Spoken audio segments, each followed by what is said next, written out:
How many times have you had a conversation thread with someone and you've been saying, oh, I'm 10 minutes away, I'm 5 minutes away, nearly there, nearly there?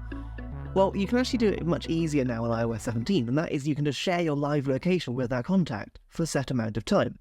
All I'm going to do is press the plus button next to my text box, and then from here I can choose location.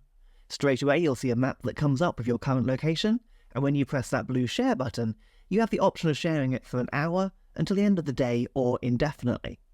Depending on who you're messaging and how that conversation's going, you can choose the most appropriate one here for you.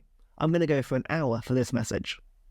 And just like that, when you send it, a live map will go into that message thread, and anyone in the conversation can see your current location, even if you're moving and you're out and about. If I wanted to stop sharing this, I can simply tap on the map, and at the bottom of my screen I can press stop sharing. And remember, this works in group chats as well. So if you share your location, everyone in that group can see where you are, even when you're out and about and moving. And if other people in that group want to share their location too, you'll be able to keep track on where they are, and you can all make sure you're meeting at the same place at the right time.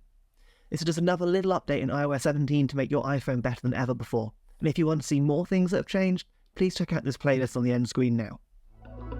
And if you found this video helpful, please do subscribe to my channel down below, that way you won't miss any more iPhone tips in the future.